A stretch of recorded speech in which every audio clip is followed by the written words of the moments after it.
I'm going to make a really delicious and really fairly easy recipe.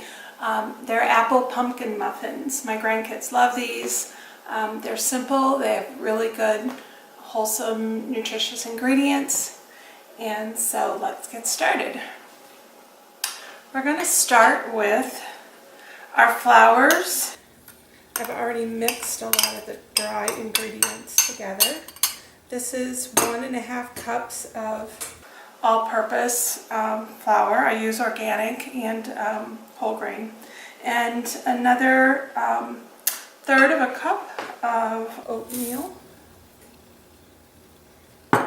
A teaspoon of baking powder, a 1/2 teaspoon of baking soda, and a 1/4 teaspoon of salt that I've already mixed in, as well as a 1/2 cup of brown sugar that's in there as well. And we'll add a teaspoon of cinnamon and mix this up as well. So everything's kind of blended well. Then we're going to add 3/4 of a cup of pumpkin. You can use fresh or you can use canned. The recipe that I was following called for 2 tablespoons of oil. And I try not to cook with oil. It's not really a health food, and it adds a lot of extra calories that doesn't help you and just puts weight on you. So I substitute applesauce. I use unsweetened.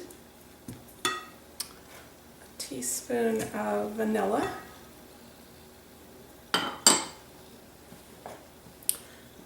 Calls for an egg, and I don't eat eggs either, so I make my own egg substitute, which I take a tablespoon of flax seed that I grind up in my blender, and I add a couple tablespoons of water, and it gets this very gelatinous texture and feel of an egg, just how it's kind of slimy together there, and that it mimics that very well.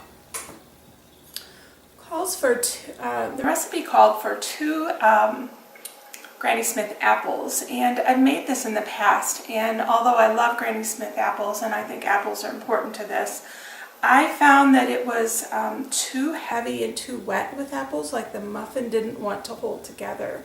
And so I didn't want to take the apples out because I feel like it really does add something important to it. So I have just cut the apple down, and I usually use about 1/2 to 3/4 of 1 apple cut up. And I put it in the microwave just for a minute or maybe 30 seconds, just to kind of soften it up a little bit before I add it in there. And then a cup of non-dairy milk. I usually use almond milk. I don't keep almond milk in the fridge very often, and I found a good little trick that makes it really makes it really good for baking. I found that if you take a tablespoon of almond butter and mix it with a cup of water, you actually get almond milk. So I use that a lot in baking and substituting, so I don't have to run out and buy almond milk.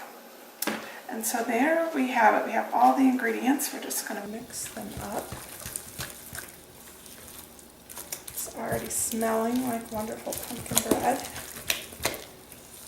You can add things in here as well if you want, like raisins or walnuts or whatever it is that you like in your pumpkin muffins, but I usually leave them kind of plain because of the grandkids. And there you have it.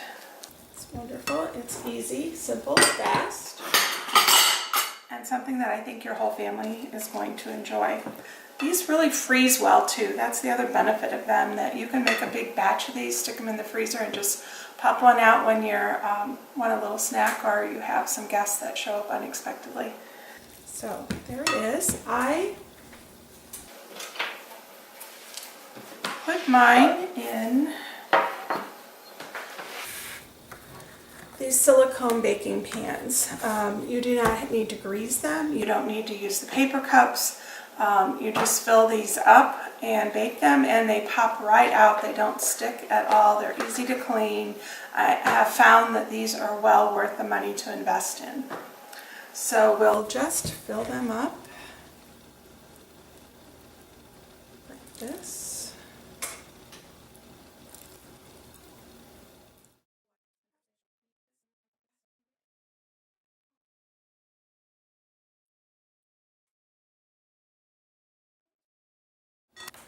And there we have it. I'm going to put them in the oven, and when they're finished, I'll come back and show you how they are. You bake these at 375 degrees for about 20 minutes. I would keep a close eye on them. You'll be able to tell when they have just a little bit of spring. Set the timer for, I think we'll try 17 minutes. And then I've already made up a batch of these.